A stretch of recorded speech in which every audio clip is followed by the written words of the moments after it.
All right, today we have a great guest, a guy that I got to know in the last year, and he's been really insightful, really perceptive when it comes to understanding what's going on in the world today.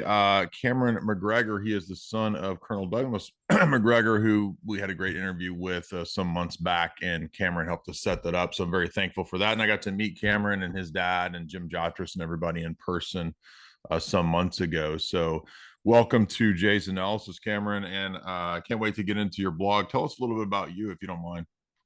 Yeah, Jay, first, thank you for hosting me. I've followed your content, as you know, for some time, and I've always been impressed with your ability to distill complicated, somewhat esoteric philosophical ideas, theological ideas, and use them as tools to evaluate Hollywood and politics. So thanks for all the work that you've done. I think it's excellent work, and it's really helped me understand the world better. Um, yeah, as you mentioned, I am a blogger. I'm an entrepreneur. I'm an investor. I do a number of things. And right now, I'm the CEO and founder of a free speech global alliance. It's called Ad Actum. For folks that want to learn more, that's on a website called adactum.co. That's .co, not .com. And you can learn more about that effort. But of late, I've been focused on writing a great deal about what's happening in the world today, primarily from an economic, political, but also a focus on masculinity and what's really going on in the demographic between about 20 and 40 or 20 and 45 that has had a very interesting and you might say a very tumultuous time over the last 20 years. And what's going on in that demographic, I think, is going to shape the future of the United States and maybe the world. So that's what I've been focused on. And in a way, that's the group that's also been targeted the most and censored the most. And Jay, you're a part of that. So thanks for hosting me. Thanks for bringing me on. And I look forward to the chat. Yes, let's get into it. So the blog is nighttraveler.com. Of course, I'll have that linked below for those of you that are watching this later in the show description. You can link and read his installments there. Now, he's got a lot of different topics, obviously, as we said, covering economics, politics, masculinity issues. And I was really, my interest was piqued when I started reading the Men in the City series. And so this goes through all the way up to about it looks like you've got 9 parts now, but it goes back to February when you're writing about Tate, writing about rising above mediocrity. So tell us first about this series. What inspired you to write about this? Then we'll get into the specifics and talk about first maybe the orange pill and how you woke up to Bitcoin. Sure. So, I've been writing a long time. And it's funny, when you write, it's sort of like composing music or, maybe even hosting your own show. You just never know, do you, Jay, what's going to stick, what's going to That's resonate true. with people. You Right. just create a lot of content, you put a lot of material out there. And I think as you evolve your writing style, you begin to dispense with regurgitating what other people think Yeah. or imitating their style, and you become more authentic. Right. And it takes years to do that. At least it did for me. Men in the City is something that I started really in 2018. So actually 4 or 5 years ago. Oh wow. And Okay. I wrote a small op-ed that was actually published in a an online paper called American Greatness. I don't know if you're familiar with that, but the blog post, I think, which is on my website, is much longer and more in depth than what the publication actually put out there. But they called it, I think, Modern Men in the City, something like that. But really, the focus was on masculinity in crisis, and really, this has become very topical for a number of content creators on YouTube. It started, you might say, 20 years ago in the pickup community. There was a book called The Game written Yep. by Neil No Strauss. Strauss. Yeah. Yep. And it was, I think, representative of an adjustment to a change that had occurred in the world, specifically in the dating world for men.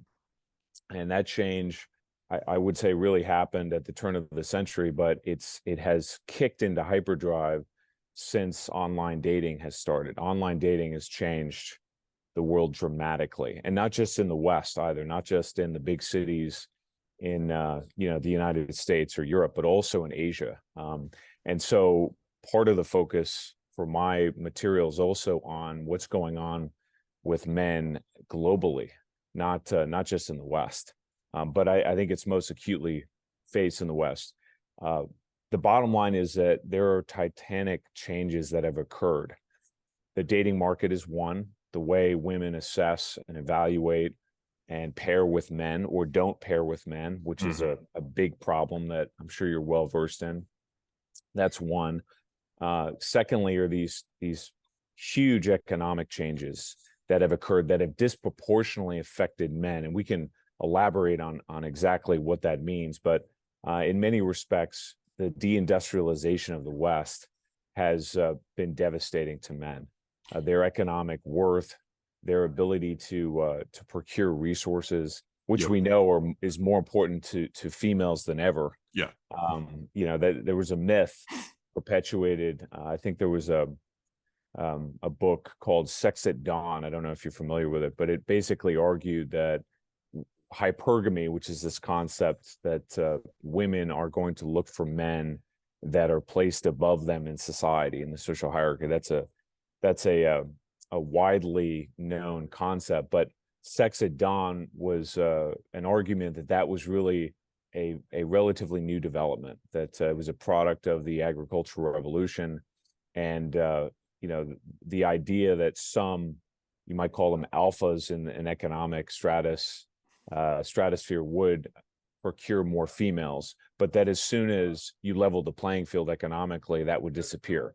And actually, it's been the opposite. So as women have acquired more resources and more power, it's only made them more selective, not less. Yeah. And that's made it very difficult for the average man to compete. Right. So there's that, the economic pressures. In addition to that, there is a very aggressive and hostile woke culture that has emerged. Now, wokeism, as you know, is really just the latest term for a kind of communist way of thinking about the world, but it has targeted men in particular as the enemies, as subversive, as hostile. Right. And so that has really taken these underlying pressures that were already there and made them 10 times worse. And so my focus was, how do men deal with this, and what is really beleaguering men today? And the answer that I've come up with essentially is that men have lost purpose. They have lost their sense of orientation in the world. This is why Jordan Peterson and others like him have resonated so strongly. But importantly, and I think Peterson and people like Tate and others, while they have shown a way forward in some respects, what they're missing is that what the next step of all of this is what I call neo-masculinity. And neo-masculinity means that really we're at an inflection point in which the legacy power structure is in a state of disrepair. And neo-masculinity is the awareness, that the new consciousness of men, that we're going to have to come together and rebuild the system. We're going to have to reconstruct it, if you will. And that is the mission of our generation, really the next two generations, generation millennial and the Zoomers. That is our purpose, and that is what neo-masculinity is all about. Yeah, I think it's good to remember, especially people in my audience, because we focus on a lot of books that the elite right, that really try to plan the future in a very brave new world, 1984 style. We can get black pill. We can think, oh, there's nothing that we can do. Everything's going to collapse and it's all a nightmare.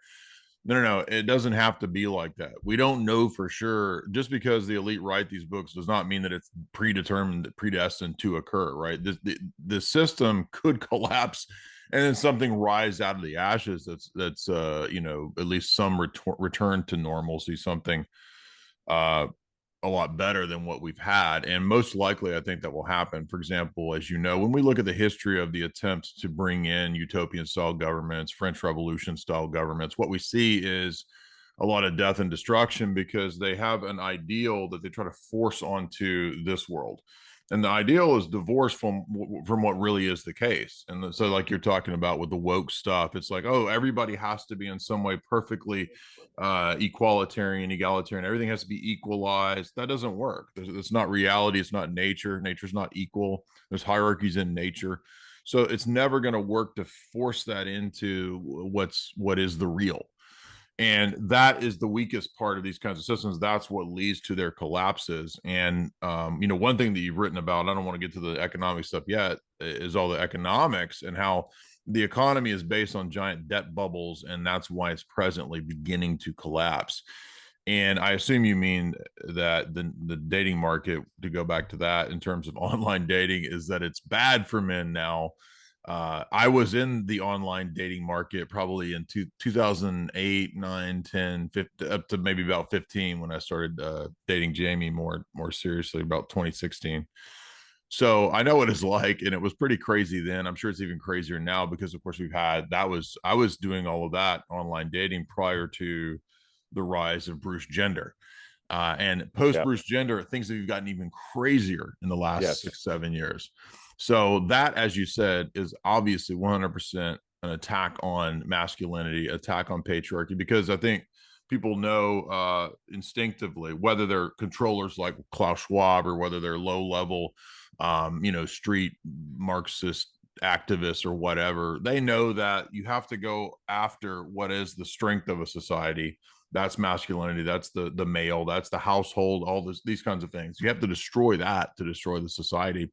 And they really do believe that it's necessary to destroy society to rebuild whatever it is they think they're going to get. Could you speak to like maybe parallels to the French Revolution, because that's something we cover a lot here?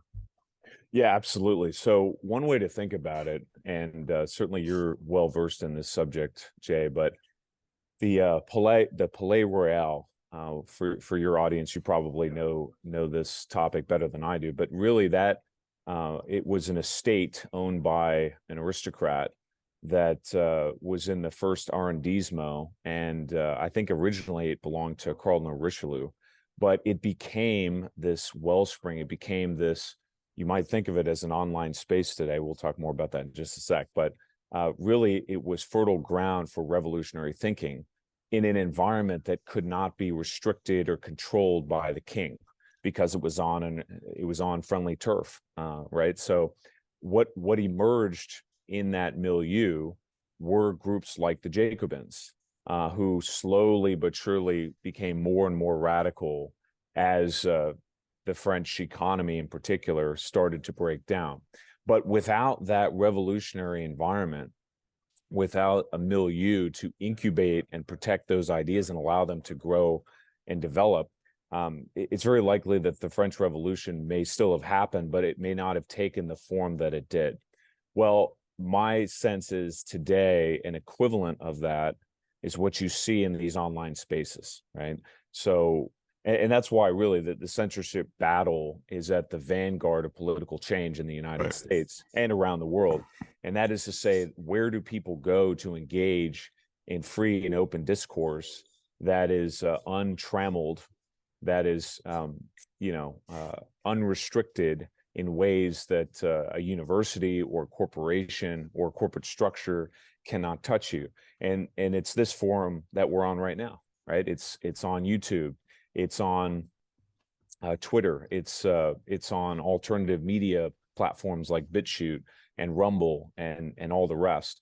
That is really where this neo-masculine movement is beginning to develop. And that's why it must be protected and allowed to incubate further. So I think the parallels there are profound. You might say it's also similar to these committees of correspondence that existed during the American Revolution. You've got to have a framework wherein new ideas that challenge consensus and challenge the power structure can grow and develop. For our generation, it's very much online. It's the online spaces that facilitate that. Yeah, we've really seen, in the last several decades, a capturing of the institutional capture by what we could call, leftist liberal types of forces. And their modus operandi, which is always the case, is to completely shut down the free exchange of ideas, because they know that they can't battle it on, the grounds of logic, philosophy, truth, debate. So they always have to clamp down. That's what they did in the French Revolution. And the irony, of course, when you get into this for the French Revolution, is that all the revolutionaries then turn on their own revolutionaries, right? They always eat themselves because the next generation of revolutionaries says, "Oh, the previous guys, they were still too bourgeoisie. They were fat. They were eating things. They were, they were getting literally like one of the French revolutionary guys got lambasted. I forget which one it was. It was a minor figure, but the new crop lambasted him and chopped his head off or whatever because he was a journalist, but he was a little too overweight, and so they decided that, well, hey, you're bourgeoisie, you're overweight, so you're part of that ruling class that we're trying to destroy to create equalitarianism. And I just want to point out that there's a really great book on this, which is the Fire in the Minds of Men. If you guys haven't looked at it, it's James H. Billington was the Librarian of Congress, and he writes this as a historian and as an apologist. He's not a critic or a conspiracy theorist about the French Revolution. But one thing that many people miss, which we recently covered with Rachel Wilson in her book on the history of feminism, is that the French revolutionaries were also super duper feminists. I mean, the radical Jacobins, right? They thought that women and men were basically the same. And some of these figures actually had the notion of, how can I say it on this platform? They were kind of proto TRANS in that they thought that you could have a complete equality such that eventually we might even get past Bruce genders, right? So, why do you think that? Would you agree? I assume you do, right? Feminism has obviously been a gigantic cancer, but it's not something new, right? It's not something that's only recently emerged. It begins in terms of the history of Western civilization in Europe. You could go all the way back to Plato. Plato has sort of feminist type ideas in the Republic, but we see it in terms of modern Europe and modern Western civilization with the French Revolution and this notion of radical egalitarianism and equalitarianism. And I know this is kind of back to basics, but could you speak to that? Like, aren't we all equal? Why do you have a problem with everybody being equal, Cameron? Well, certainly, and that's a very good book. Fire in the Minds of Men is an excellent book that everybody should read. Another one that I'm sure you've spoken about before, Jay, is The True Believer by Eric Hoffer. That's another excellent work. But really, what exists, I think, at the heart of all of this is this agitation with natural inequality or inequalities that are naturally constituted. Right. And rather than accept that institutions were erected and built to mollify some of those natural inequalities and frictions that are always going to be there. Their formula, as you point out, was to burn it all down, was to just burn it down and begin from scratch. John Stuart Mill wrote about this in his thoughts on socialism. And what's really interesting, and I think it speaks to how intelligent Mill was, but he basically said, I agree with many of the grievances that the socialists call attention to. I profoundly disagree that their utopian notion of how to solve them will do the job. Yeah. In many respects, these revolutionary movements on the left, they tend to burn themselves out. But unfortunately, there's a very effective tactic that I think, especially the modern Labor Party and many of these leftist groups have adopted, and that's Fabianism. Yeah. And Fabianism really, which was this step-by-step erosion of society, was far more effective. And that's really what feminism has evolved to become within this broader template. And that is to say, it's another subversive force that slowly eats away at this natural balance between masculine and feminine. There's another part of this too that I think a lot of folks always, I think they knew about it tangentially, but they didn't really rationalize its importance at the time. And that is this film that came out over 20 years ago now. It's called Fight Club, and Fight Club is very much a cult classic. But Fight Club, at least on the surface, was focused primarily on corporatism and consumerism. It was this idea that men were being emasculated slowly by this machine called the corporation. And what do? Well, eventually they come together in a movement and they take down the system. And if you recall, Jay, at the end of the film, they end up blowing up the banking system, Yeah. right? With the idea of resetting everything back to Yes. zero, Right. right? I think, all of these things tend to bleed together, but if you look at longer cycles of time, and certainly I think you can look at the French Revolution from this lens. The French Revolution really comes at the end of a period of tremendous concentration of power.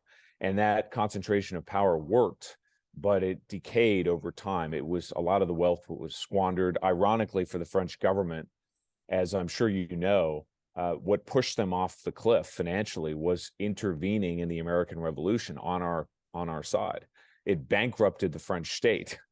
And so eventually by the time the 1790s come around, you have food inflation and all the rest of it. But the cycle set up or christened by Cardinal Richelieu and Louis XIV, which had set up the most powerful and robust state in Europe, it simply crumbled. It needed to be reformed. I think for us today, we're at a similar inflection point. I call it the age of scarcity. We're leaving the age of prosperity and we're going into the age of scarcity. And the age of prosperity very much embraces a character type, if you will, that loses touch with the original values, the original long-term thinking and ethos that built the wealth to begin with, right? Because you cease to be the builders and the founders, which to my mind is more masculine energy. Yeah. And instead you maintain, almost like a horticulturalist, you maintain what's already been built, but after enough time has passed, you forget what it took to build all of that. And so you squander it. And Right. that's what has happened, I think, over the last 30 to 40 years. The good news, however, and this is why I think the doomers and so forth are profoundly wrong, and that is to say, the folks that have poorly maintained the system, they have no idea that it's spiraling out of control. And their character, their personality type militates against taking some of these extreme actions that people ascribe to them. You're not going to see a CEO who's climbed to the top of a corporate structure over decades of his life by being risk averse, by towing the line, by regurgitating whatever the higher ups want, and then suddenly see him spontaneously combust into or transform into a revolutionary character that's going to use his corporate power in some extreme fashion. It just doesn't work that way. Conversely, the personality types that were more risk taking, that were more adventurous, courageous, and dynamic, and you might say free thinking, they've been crushed. Folks like us have been crushed over the last several decades, but we're now going into a world in which you're going to see dynamic change and upheaval that's going to reward our personality types as the new builders, the neo building class, to reset the system. I think that's imminent. Yeah. Interesting. That makes me think. I was talking to a really sharp guy who's a producer the other day, and he made a great point. We were at dinner. He said, and it echoes a lot of the points that you've made, which is, if you think about it, the policies that they put in all the HR departments of the corporations and all the affirmative action stuff, what this does is that it really undercuts the system itself. And how are you going to have incompetent purple-haired people eaters that are all over the streets, activists, that when you put these people into these positions of power, all that does is really corrode and corrupt the existing system even further. But the logic of the present liberal system is that it has to do that. It has to enforce the radical woke, the stuff in the HR departments and all that, which is going to corrode the infrastructure, right? The country can't run. How are you going to have these lunatics running the sanitation department, running the water department, running Google? How are these people going to run these things? Because they're captive to a cult ideology, and they're divorced from reality. When you're divorced from reality, you can't make systems run, systems analysis, systems integrate. Like, it's not going to work, right? Because you're living in this fantasy realm, divorced from what's actually the case. And so is this the key thing that's going to lead to the collapse of the existing system? Yeah, I think so. I mean, it's already begun, right? Yeah. So I think Germany, there were periods last year when they had rolling power outages because their energy grid has been so poorly maintained. And, we know that they became so dependent on Russian oil and natural gas exports because they embraced this Green New Deal. I mean, Yeah. effectively, that's what they did. And in order to keep costs low, and conceal the fact that they were still dependent on fossil fuels, they simply imported it from some other power, right? A lot of the Europeans have done this and virtue signaled their way Yeah. into an economic crisis. And even now, what's ironic about all of this is the extent to which I think the central bankers, the bureaucrats in Brussels, DC, and elsewhere, and I'm in DC as we speak. You probably can't see around me, but in Tyson's Corner, which is about 30 minutes or so outside of Washington, D.C., there is just tremendous luxury and wealth that has accumulated here over the last several decades. And as a result, there's profound cognitive dissonance that leads people to believe that the economy is fine, that the banking system is fine. And there's also a generational component to that, which we can get into, because I think that's a big aspect of this as well. But the short of it is that, yeah, the class that owns all the assets, that sits at the top of the economic structure, in many respects, they inherited what they own, right? They had no concept of what it took to build any of these things. The discipline required to create this wealth was largely a legacy of the 19th century. It was built really between 1860 and 1890. That's when most of the infrastructure across the United States was constructed.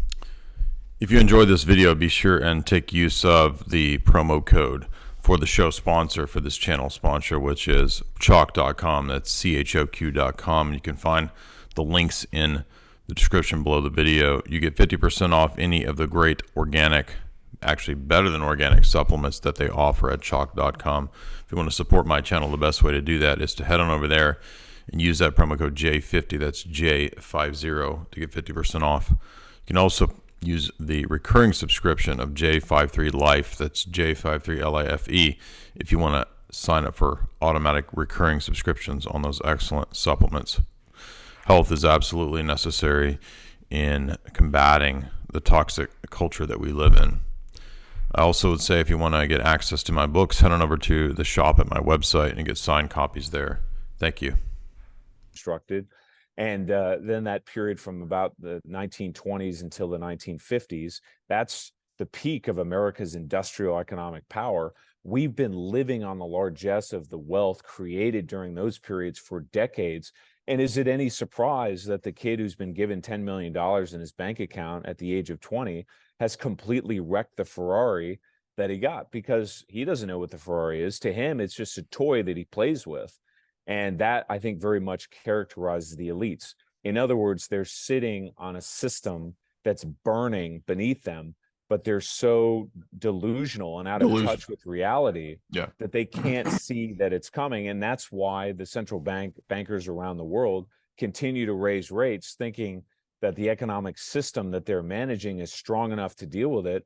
When, you talk to the average guy on the street who works at a gas station, and, he'll give you a Reader's Digest version of what's going on in the economy that's much closer to reality than anything you're going to hear from, Fed Chair Powell or, the chairman of the Fed at any given time. So that's where we stand. And that suggests, and this is very important for your audience to understand, the danger that we face, because we have very serious problems that can spiral out of control very quickly. And my suspicion, Jay, is that is exactly what has begun. And just to be very clear on this, we're going to see a food crisis in the United States. We're going to see an energy crisis in the United States. And the banking crisis that we face is just beginning. And at some point, faith in the legacy system, which again is largely the product of the boomer generation that owns all of the assets. Exactly. They're beginning to figure out the extent to which the system is broken, whereas the millennials and Zoomers who grew up with a steady state of economic crises and dislocation and pressure from the establishment, we're well versed in that already. We know how fragile and broken the system is. It's the boomers that don't get it. They soon will. And my suspicion is when that occurs, what's going to happen in Washington, D.C. in the United States is going to look a lot like what's going on in Paris right now, where they have hundreds of thousands of people in the streets burning the place down because the social security system and the welfare state that the French have built over the last 50 years is broken. It's a house of cards that's Yep. tumbling down. Absolutely, yeah. And again, perfect parallels to French Revolution. And again, you're talking about Paris, right? I mean, Paris now it's like another recapitulation of French Revolution because there's an economic component to the French Revolution that you mentioned that most people don't know about. And of course, that revolution itself was actually funded, according to Dr. Carol Quigley, by very very wealthy people. So this happens, and you're not saying that the revolution in the U.S. would be funded by wealthy people. You're just making a parallel to the forces of revolution, and you're saying that the forces of revolution in our day actually will be counter-revolutionary. So it's a counter-revolutionary revolution, is what you're saying, because the existing legacy